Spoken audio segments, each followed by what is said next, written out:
எலெக்ஷன்ல யார் வருவான்னு நினைக்கிறீங்க? கை சின்னம் தான் வரும். ஏன் கை சின்னம் வரும்? என்ன சொல்கிறது, நரேந்திர மோடியோட ஆட்சியில் அவங்க என்ன பண்ணியிருக்காங்க, மக்களுக்கு நல்லது எதுவும் பண்ணலையே, பிறகு என்ன, அதனால் நம்பிக்கையாக காங்கிரஸ் தான் வரும். இந்த எலெக்ஷனில் யார் வின் பண்ணுவான்னு நினைக்கிறீங்க? நீங்கள் எதுக்காக நீங்கள் இவ்வளோ தூரம் கேட்குற காரணம்? சும்மா மக்களோட ரிவ்யூ. இப்போ நீங்கள் உங்களுக்கு விருப்பப்பட்ட சொல்லலாம், அடுத்த ஆள்கிட்ட போய் அவங்க என்ன சொல்கிறாங்கன்னு அவங்க எனக்கு ரே வந்து ஜோசப் எனக்கு தொடராது. ஆமாம், நான் அவரை தான் போடுவேன். அவருக்கு தான் போடுவேன். கண்டிப்பாக அவருக்கு தான் போடுவேன். இது எலெக்ஷன் வந்து நாம் நினைக்கிற அந்த அண்ணன் அவர் வந்து நிறைய காரியம் நல்ல காரியம் பண்ணியிருக்காரு. ஆனால் இவருக்கு வந்து நான் கைப்பற்றி சின்னத்தில் அவருக்கு வந்து போடணுன்னா எனக்கு வந்து ஆன்சர் வந்து கரெக்டாக அவருக்கு மட்டும் போட்டு பதிவு பண்ணுவேன். அவருக்கு கண்டிப்பாக பண்ணுவேன், பண்ணாமல் இருக்க மாட்டேன். கண்டிப்பாக பண்ணுவேன். நல்ல விஷயம். எலெக்ஷன் யார் வின் பண்ணுவான்னு நினைக்கிறீங்க? நீங்கள் யாருக்கு போடணும்னு நான் கேட்கல, யார் வின் பண்ணுவான்னு நினைக்கிறீங்க? மக்கள் ஒரு தெளிவான முடிவுகளில் இருக்கிறாங்க, ஒரு மாற்றத்தை எதிர்பார்க்குறாங்க. சரி, யார் வின் பண்ணுவான்னு நினைக்கிறீங்க? அதாவது தேசிய அளவில் வந்து ஏற்கனவே இருந்த ஆட்சி தொடர்ந்தால் சீர்திருத்தங்கள் வரும். இந்த கன்னியாகுமரி தொகுதியில் வந்து மக்கள் ஒரு மாற்றத்தை விரும்பும் மாதிரி தெரிகிறது. ஆனால் நான் உறுதியாக கணிக்க முடியல என்னுடையது. இப்போ இங்கே தமிழ்நாட்டில் வந்து நாம் தமிழர் அப்படி இப்படின்னு கொஞ்சம் கட்சிகள் நிற்குது. ஆமாம், அவர் நல்ல தலைவர் தான். ஆனால் அவர் கொஞ்சம் வேகத்தை குறைக்கணும், பிரச்சார வேகத்தை குறைக்கணும். சரி, நல்ல விஷயம். நன்றி. இந்த எலெக்ஷனில் யார் ஜெயிப்பான்னு நினைக்கிறீங்க? யார் மொத்தத்தில் நாட்டுக்கு நல்லது செய்கிறாங்களோ அவங்க ஜெயிக்கணும், அதான் என்னுடைய கருத்து. அது மொத்த மக்களோட கருத்து. யார் நல்லது செய்வாங்களோ அதான் இருக்கும். நீங்கள் யார் வின் பண்ணுவான்னு நினைக்கிறீங்க? வின் பண்ணுவோம் அப்படின்னு சொன்னால் இப்போதைக்கு அம்மா இல்லை. அம்மா இருந்திருந்தால் அம்மா தான். அம்மா இல்லை, இப்போதைக்கு டவுட் சொல்ல முடியாது. யார் வேணாலும் வரலாம். ஏன்னா ரெண்டு சைடுமே ஒன்றுக்கு ரெண்டாக நிற்கு. அதனால் வந்து யார் வேணாலும் வரலாம். அம்மா இருந்தால் பொதுவுலையுமே அம்மா. சரி, நன்றிண்ணா. இந்த எலெக்ஷனுக்கு யார் வின் பண்ணுவான்னு நினைக்கிறீங்க? அதாவது நம்ம மாவட்டத்தை பொறுத்தளவில் ராதாகிருஷ்ணன் ஜெயிச்சிருக்காரு, அவருக்கு தான் வின் பண்ணணும். சரி, இப்போது தமிழ்நாட்டில் வந்து வேறு நாம் தமிழர், அமமுக அப்படின்னு 2-3 கட்சி இருக்குது. அவங்க நம்ம மாவட்டம் ஒன்றும் செய்யலையே. ஒன்றும் செய்யலை. சரி, நன்றிண்ணா. இல்லை, நான் நோட்டாக தாங்க ஓட்டு போடுவேன். நோட்டாவுக்கும் சம்மந்தமே இல்லையே. நோட்டானா அது ஓட்டு வேலிட் இல்லை. அது ரீசன் தெரியுமா உங்களுக்கு? தெரியும். ஆனால் ஏன் அப்போது நோட்டா? விருப்பம் இல்லை, எல்லாருமே ஃப்ராடு தானே. எல்லாருமே ஃப்ராடுனா நம்மளுக்குன்னு ஒரு தலைவர் தேர்ந்தெடுக்கணும்ல எப்படினாலும். நோட்டாவுக்கு ஓட்டுக்கு வேலிடே கிடையாது. நம்ம நோட்டா போட்டால் யூஸும் கிடையாது. எப்படி பார்த்தாலும் யூஸ் கிடையாது. அந்த நோட்டா ஓட்டை கழிச்சிட்டு தான் மீதி உள்ள யார் லீடிங்கில் இருக்காங்களோ அவங்களுக்கு வின். அப்போ யாருக்கு போடுவீங்க? தெரியலையே. ஆனால் அதிமுக மட்டும் போட மாட்டேன். அதிமுக இப்போ சென்ட்ரலில் தான் எலெக்ஷன் நடக்குது. அதிமுக சம்மந்தமே கிடையாதுல்ல, கூட்டணியில் தான் நிற்கிறாங்க. போட மாட்டேன். நீங்கள் சொல்லுங்கள். பிஜேபி போடலாம். சென்ட்ரலில் பிஜேபி வரணும். ஆமாம், ஓகே. ஏன்னா அவருக்கு வந்து ஒரு வாரிசு அரசியலோ சென்ட்ரலில் ஓகே, அது சொத்து சேர்க்கணுமா ஒரு ஆசை கிடையாது. சரி, ஸோ நாட்டை நல்லிடத்தி பரன்ற ஒரு எண்ணம் அவர் மோடியை பொறுத்த வரலாம். டோட்டல் பிஜேபி கட்சிக்காரன் சொல்லல, ஒன்லி மோடியை பற்றி சொல்லலாம். இந்த எலெக்ஷனில் யார் வின் பண்ணணும்னு நினைக்கிறீங்க? So I will think for the Mr. Rahul Gandhi. Yes. So it is put up the both of demanded the questions. இப்போ இங்கே தனியாக 2-3 கட்சிகள் நிற்குதுல்ல, அதை பற்றி என்ன நினைக்கிறீங்க? தனியாக கட்சி இருக்கிறதுல வந்து ஏகதேசம் வந்து உங்களுக்கு காங்கிரஸ் தான் வின் பண்ணுங்கிறத. So I very hope. சரி, தேங்க்யூ. இந்த எலெக்ஷனில் யார் வின் பண்ணணும்னு நினைக்கிறீங்க? காங்கிரஸ் தான். காங்கிரஸ். நீங்கள் வாங்க சொல்லுங்கள். ஏன் காங்கிரஸ்? ஏன்னா காங்கிரஸ் தான் பிடிக்கும். காங்கிரஸ் தான் பிடிக்கும். யார் நல்லது செய்கிறாங்களோ அவங்க கட்டாயம் ஜெயிப்பாங்க. அப்போ யார் நல்லது செய்கிறா? யார் நல்லது செய்கிறா, யார் கெட்ட செய்கிறான்னு யாரையுமே தெரிய முடியலையே. உண்மையாகவே ராகுல் காந்தி தான் வரணும். சரி, ஓகே. வந்தால் உண்மையிலே நல்லா இருக்கு. இந்த எலெக்ஷனில் யார் வின் பண்ணணும்னு நினைக்கிறீங்க? ராதாகிருஷ்ணன் தான். ஏன்? அதான் விஜய் அவர் நல்லா செய்திருக்காரு, ஓட்டு வாங்குறாரு. சரி, ஓகே. இந்த எலெக்ஷனில் யார் வின் பண்ணணும்னு நினைக்கிறேன்? பொன்னார்ண்ணா. சரி, ஏன்? வசந்தகுமார் என்னண்ணா பண்ணியிருக்காரு நாகர்நேரிக்கு தொகுதிக்கு? இப்போ நாங்கள் வந்து அவருக்கு சப்போர்ட் பண்ணி இல்லை காமனாக நான் சொல்கிறேன். நல்லா பண்ணியிருக்கேன். நான் பார்வைபுரம் தான். எங்கள் ஊரில் நிறைய பேர், எங்கள் சொந்தக்காரங்களே நிறைய பேர் கடை போட்டிருக்காங்க. அவங்க கடையெல்லாம் தட்டியிருந்து அவங்க வாழ்வாதாரம் போயிருக்கும். அது இல்லாமல் அந்த பாலத்தை ரெடி பண்ணார்.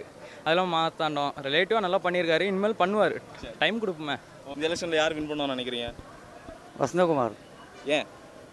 அவர் நல்லா செய்வாருங்கிற நம்பிக்கை இருக்குது. அப்போ இதுக்கு முன்னால் யாரும் நல்லா செய்யலைன்னு நினைக்கிறீங்களா? செய்யலாம், அப்படிலாம் சொல்ல முடியாது. சரி, ஓகே. நன்றி தாத்தா. இந்த எலெக்ஷனில் யார் வின் பண்ணுவான்னு நினைக்கிறீங்க? பாரதிய ஜனதா கட்சி. ஏன் இல்லை அவங்களுக்கு தான் செல்வாக்கு அதிகமாக இருந்த மாதிரி தெரியுது.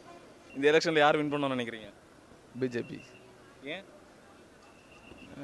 கன்னியாகுமரி மாவட்டத்தில் நல்லா பண்ணது மாதிரி இருக்குது. அப்போ சென்ட்ரல் யார் விடும்? பிஜேபி. ரெண்டு இடத்துலையும் பிஜேபி. பிஜேபி. நல்ல விஷயம். தேங்க்யூ. ஆனால் உங்கள் பேர்னா? செந்தில்குமார். இந்த எலெக்ஷனில் யார் வின் பண்ணணும்னு நினைக்கிறீங்க? உங்களுக்கு யார் வின் பண்ணுவாங்கன்னு தெரியாதா? தெரியாதனால தான் உங்கள்கிட்ட கேட்குறேன். காங்கிரஸ் கை தான் வின் பண்ணோம். இதில் என்ன சந்தேகம் உங்களுக்கு? ஏன் கை வின் பண்ணணும்னு நினைக்கிறீங்க? ஏன் கை வின் பண்ணணும்னு தெரியாதா? இவ்வளோ நாள் பட்ட கஷ்டங்கள்லாம் தெரியாதா? என்ன கஷ்டம்னு சொன்னீங்கன்னா? நான் மக்கள் படக்கூடிய ஒவ்வொரு அவதிகளும் பார்த்து தானே வின் பண்ணது கை தான் சொல்லுது. வேற இப்போ டிடிவி கமல்ஹாசன் அவங்கெல்லாம் நிற்கிறாங்களா? அவங்க எல்லாரும் நிற்பாங்க. அதுதான் உண்மையாக தானே வங்கடி தான் வாங்க போகிறாங்க எல்லாரும். இதில் என்ன சந்தேகம்? அதான் உண்மை. பொள்ளாச்சி மேட்டர்லாம் பார்த்தீங்க இல்லை எல்லாம் நடந்துகிட்டு இருக்குன்னு. இதுக்கு மேலேயும் அவங்க ஜெயிப்பாங்கன்னு யாரும் சொல்ல முடியும்? நம்ம ஓட்டு என்னைக்குமே காங்கிரஸுக்கு தான். உங்கள் பேர்னா? பிரசாத். நீங்கள் சொல்லுங்கள், எலெக்ஷனில் யார் வின் பண்ணுவாங்க? எலெக்ஷனில் ராகுல். ஏன்? ஏன்னா அது அப்படிதான், அதில் ஒரு சந்தேகம் கிடையாது. ஒரு காரணம் இருக்கும்ல. என்ன காரணம்? மோடி ஆட்சியில் வந்து ஒரு முன்னேற்றம் கிடையாது. இனி ஒரு புது நாயர்னு களத்தில் இறங்காரு. அவர் நல்ல முன்னேற்றம் நமக்கு தருவார். நிறைய முன்னேற்றம் கன்னியாகுமரி மாவட்டத்துக்கு இருக்குன்னு சொல்கிறாங்களே, பாலம் கட்டி. ஐயா அது என்ன அவளை வந்து நட்டப்பூட்டு முறைக்கு எவெல்லாம் சாப்பிட்றான்னு தெரிய மாட்டேன். இப்போ இருக்க தமிழ்நாட்டில் இருக்க ஆட்சியை பற்றி என்ன நினைக்கிறீங்க? இது வந்து ஒரு மோசமான ஆட்சி. இந்த ஆட்சி மாதிரி ஒரு ஆட்சி என் வாழ்க்கையில் பார்த்தே கிடையாது. தாத்தா உங்கள் பேர்? முருகன். இந்த எலெக்ஷனில் யார் வின் பண்ணணும்னு நினைக்கிறீங்க? கை. ஏன்? ஏன்னா அப்படி தான் இருக்குது. மோடி எல்லா காரியம் செய்திருக்காரு, ரொம்ப காரியம்லாம் எல்லாம் செய்திருக்காருல, அதனால ஒரு மாற்றம். நல்லது செஞ்சாருன்னா அவர் தானே இருக்கு. நல்லா செய்யலை இல்லை, செய்தால் தானே அவர் இருப்பார். தமிழ்நாட்டில் ஓபிஎஸ் இபிஎஸ் இருக்காங்களா? ஓபிஎஸ் இபிஎஸ் அண்ணா அக்கௌண்ட்டு மணி நல்ல பணம் 2000 கொடுக்கலாம் ஓட்டுக்கு. நயனா ஒரு ஓட்டுக்கு 2000 ரூபா கொடுக்காரான். ஒரு ஓட்டுக்கு. நீ எங்களுக்கு வேண்டாம். அந்த பெரும் பாவம். பைசா வாங்கிட்டு ஓட்டு போட்டா அது பெரும் பாவம். உங்கள் பேர்னா? ஆண்டனி. இந்த எலெக்ஷனில் யார் வின் பண்ணணும்னு நினைக்கிறீங்க? வசந்தகுமார். ஒரு மோடி எதிர்ப்பு வேலை இருக்கிறதுனால கண்டிப்பாக வசந்த் ஜெயிப்பாருன்னு ஒரு நம்பிக்கை. உங்கள் பேர்னா? என் பேர் அனந்தவத்மநாபன். இந்த எலெக்ஷனில் யார் வின் பண்ணணும்னு நினைக்கிறீங்க? நான் இங்கே தாமரைப்பூ தான் நினைக்கிறேன். தாமரைப்பூ வருவேன். இங்கே இருந்த ரோடெல்லாம் போட்டுருக்காருல. ஆமாம். இந்த எலெக்ஷனில் யார் வின் பண்ணுவான்னு நினைக்கிறீங்க? காங்கிரஸ். ஏன்? ஒரு மாற்றம். ஓபிஎஸ் இபிஎஸோட கவர்மெண்ட் எப்படி இருக்கு? நார கவர்மெண்ட். ஏன் இதுக்கு முன்னாடி ஏன்னா அம்மாவோட ஆட்சி வந்து அப்படி கண்டினியூ ஆகிட்டு இருக்கு. என்ன மாற்று? அவங்க கிங் லேடி, இவங்க பின் லேடி. அண்ணா உங்கள் பேர்ண்ணா? ஆனந்த் ஜார்ஜ்.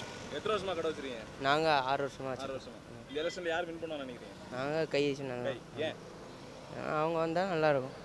அவங்க வந்தால் நல்லாயிருக்கும். சரி. தமிழ்நாட்டில் ஓபிஎஸ் இபிஎஸோட கவர்மெண்ட் எப்படி இருக்கு? அவங்க கவர்மெண்ட்டு என்ன சொல்ல, நம்ம அது அவங்க வந்தால் எனக்கு சொல்ல தெரியல. ஆமாம், ஆனால் கை சின்ன வந்தால் நல்லாயிருக்கும். ஆமாம். ஆனால் உங்கள் பேர்? ஷாஜகான். எத்தனை வருஷம் ஆட்டோ ஓட்டுறீங்க? நான் 20 வருஷமாக ஓட்டுறேன். இந்த எலெக்ஷனில் யார் வின் பண்ணணும்னு நினைக்கிறீங்க? காங்கிரஸ் தான் வின் பண்ணணும்னு நினைக்கிறேன். ஏன்?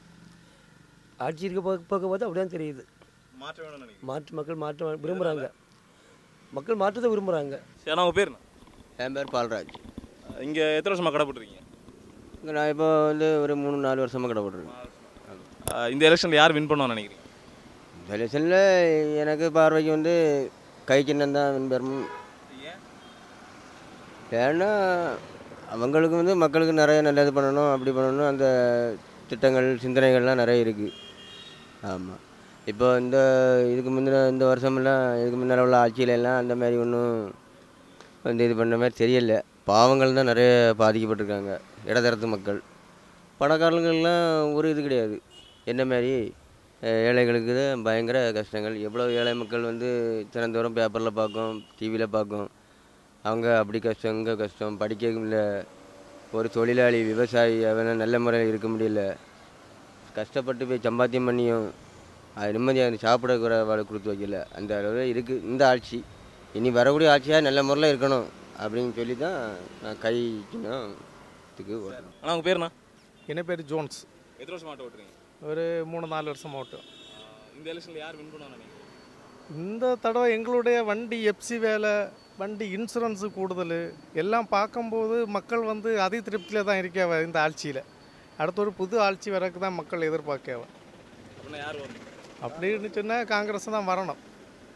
முதல்ல ரீசன் சொல்லிட்டீங்க. ஆமாம், இதுதான் உண்மை. என்னென்னா போன தடவை வந்து எங்களுக்கு வண்டி வந்து இப்போ பெட்ரோல் விலை கூடுதல், மக்கள்கிட்ட வந்து அதிக அளவு ரூபா கேட்டாலே தரமாட்டேங்குது. ஏட்ட ரூபா கேட்க முடியும்? இப்போ வந்து இன்சூரன்ஸு 9,000 மேலே வருது வண்டிக்கு. ஆமாம், வருஷத்துக்கு. எஃப்சி கேட்டோன்னா இன்சூரன்ஸ் இதெல்லாம் பார்க்கவுமே நாங்கள் 30,000 ரூபா வட்டிக்கு எடுத்தால் கூட ஒரு வருஷம் தான் ஆகும் எங்களை வட்டி முடியணும்னா. உங்கள் பேர் என்ன? என் பேர் சசி. நீங்கள் எத்தனை வருஷம் ஓட்டு? நான் 30 வருஷமாக ஓட்டு. நீங்கள் எந்த கட்சி வரணும்னு நினைக்கிறீங்க? எனக்கு வந்து காங்கிரஸ் தான் வரணும். எதனால காங்கிரஸ்? காங்கிரஸ் வரணுன்னா 5 வருஷமாட்டு மோடி ஆட்சியில் 15 லட்ச ரூபா போடணும்னு சொல்லி மக்களை ஏமாத்தினா அது இந்த தடவை வரல. வருஷத்துக்கு 2 கோடி பேருக்கு வேலை கொடுக்கணும். ஏன்னா பயமாக 2 பேர் படிச்சுட்டு சும்மா தான் கிடக்க இன்ஜினியரிங் முடிச்சுட்டு. அதுலேயும் பிரச்சனை இல்லை. வெளி மாநிலத்துக்காரன் தமிழ்நாட்டுக்குள்ளே வந்து சென்ட்ரல் கவர்மெண்ட் வேலை பார்க்க இன்னைக்கு தமிழில் பரீட்சை எழுதி. அப்போ வந்து இந்தியாவிலேயே 2வது இடத்துல இருக்க தமிழ்நாடு. தமிழ்நாட்டில் முதலிடத்து கன்னியாகுமரி மாவட்டத்துக்காரனு வேலை இல்லை. இங்கே ஒரு எம்பி இருந்து என்ன பிரயோஜனம்? பாலம் கட்டினார், எது கட்டினார்? அவர் போகுது, அவர் சில்லறை பக்கத்தையும் கட்டினார், வேறு எது கட்டினார் சொல்லுங்கள்? ஆ சரி, கப்பல் துறைமுகம் வரணும். முதல் ஆணியார் போட்டது அங்கே குளச்சல் தானே போட்டார். இவர் என்னது கன்னியாகுமரி போகிறாரு? அவர் மதத்தை கொண்டு இங்கே வந்து தள்ளுவார், ஒரே தள்ளுவார் மதத்தைன்ட்டு. ஏன்னா அங்கே வந்து குளச்சலில் துறைமுகம் போட்டாங்கன்னா இன்றைக்கி வந்து மண்டைக்காடு கோயில் எடுக்க வேண்டியிருக்கும். அதனால் அவர் இங்கே வந்து இங்கே என்ன செய்தார்? அவர் வந்து 60 வருஷமாக காங்கிரஸ்கார ஆட்சி செய்தான். என்ன செய்தான் தெரியுமா? உயிரிழை பிடிச்சி உள்ள கஞ்சியை கொடுத்து உயிரிழை காப்பாற்றினான். இவனு 5 வருஷத்தில் பாதி முக்கால் அழிச்சாச்சு. நீ காப்பங்க இருக்குது, இதை மொத்தமாக சொல்லிய முடியும். அவ்வளோதான். மாற்றம் கண்டிப்பாக வேணும். இனிமேல் இந்த பிஜேபிங்கிறது இந்தியாவுக்குள்ளே வரவே கூடாது. அப்படி வந்தால் உலக வரைபடத்தில் இந்தியா காணாமல் போயிடும். அது உண்மை.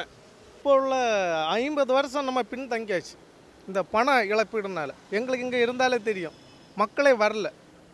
மக்கள்கிட்ட காசு கிடையாது, யார்கிட்ட கேட்டாலுமே காசு கிடையாது. அப்படி காசு கொண்டு வந்தால் கூட 2000 ரூபா நோட்டு கொண்டாடுறாங்க. எங்கே போய் மாற்ற முடியும்? யார் சில்லறை குடிக்க? ஆமாம், 100 ரூபாய்க்கே சில்லறை தர மாட்டாங்க. இப்போ ஒரு வியாபாரியை பார்த்தாச்சுன்னா இந்த கடையெல்லாம் உறங்கிட்டு தான் இருக்குது. ஆட்களே வரல. இங்கே ஜங்ஷனில் சிட்டியில் ஆட்களே வரல. ஏன் வரல? பண பழக்க வழக்கங்கள் இல்லை மக்கள்கிட்ட. அதனால் இந்த பண பழக்கத்துக்கு காரணமே ஜிஎஸ்டி வரி தான். நாங்கள் ஒரு போல்ட் வாங்க போனாலே ஜிஎஸ்டி வரின்னு சொல்ல. அது எதுக்கு ஜிஎஸ்டி வரி? சரி, போட்டதே போட்டாச்சு. இல்லை, இந்த தமிழ்நாட்டில் 50 ரூபாய்க்கு ஒரு பொருள் நான் வாங்கினீங்கன்னா இதே டெல்லியில் போனாலும் அந்த 50 ரூபாய்க்கு இந்த நெட்டு எங்களுக்கு கிடைக்கணும். அப்படி கிடைக்கல. இல்லை, ஒரு ஊசிய விலை 10 ரூபான்னு சொன்னால் இந்த ஊசிய விலை இதே டெல்லியில் போனாலும் 10 ரூபாய்க்கு வாங்கணும். எங்கே இருக்குது? வாங்க முடியுமா? வாங்க முடியாதுல்ல. அது என்ன ஜிஎஸ்டி?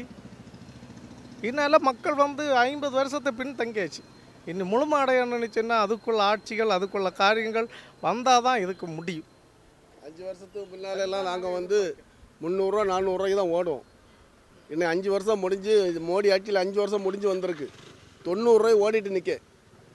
6000 ரூபா வீட்டு வாடகை கொடுத்து வாடகை வீட்டில் இருக்குது. எதை வச்சு திம்பேன், எதை வச்சு நான் கொடுப்பேன்?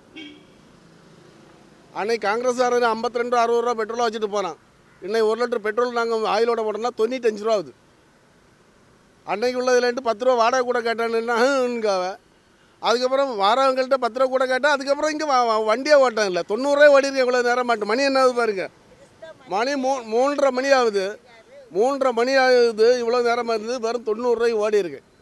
என்ன பண்ணி என்னத்தை வச்சு இது பண்ணுவீங்க? தொழில் இல்லை, பணப்பழக்கம் இல்லை, ஒன்றுமே இல்லை. மொத்தம் இல்லை, வேலை வாய்ப்பு இல்லை. பிள்ளைகள் படித்த பிள்ளைகள் சும்மா கிடக்கு. காங்கிரஸ்காரன் இருக்கும்போது வட்டி கடனையாக தள்ளுபடி பண்ணான். இதை விரட்டி அடித்து எனக்கு மகனுடைய கேஸ் இன்னைக்கு கோர்ட்டில் இருக்குது. லோன் எடுத்தது அந்த அளவுக்கு கொண்டு போயிருக்கு மோடி.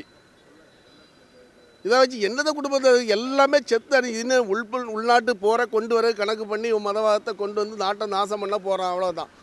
இனி வராமல் தான் நல்லா இருக்கும். உங்கள் பேர்னா? என் பேர் அருள்மணி. இந்த எலெக்ஷனில் யார் வருவான்னு நினைக்கிறீங்க? பரவலாக மக்கள் வந்து மோடி வரக்கூடாது விரும்புகிறாங்க. ஒழுங்காக தேர்தல் ஆணையம் இந்த தேர்தல் நடத்துமானால் மோடி சர்க்கார் மீண்டும் மத்தியிலே ஆட்சி அமைப்பது கடினம். தேர்தல் கமிஷன் வந்து நடுநிலையோடு மோடியின் சொல் கேளாமல் தேர்தல் விதிமுறைகள் என்ன சொல்லுகிறதோ அதன்படி நடந்தால் நிச்சயமாக மாற்று அரசாங்கம் அமைவதற்கு வாய்ப்பு இருக்கிறது. உங்கள் பேர்னா? என் பேர் விஷ்ணு. இந்த எலெக்ஷனில் யார் வின் பண்ணுவான்னு நினைக்கிறீங்க? இந்த எலெக்ஷனில் யாருன்னு கரெக்டாக சொல்கிறதுக்கு இல்லை. ஏன்னா பல இடத்துல பல ப்ராப்ளங்கள் இருக்குது. அதை நம்ம குறிப்பிட்டு சொல்கிறதுக்கு இல்லை.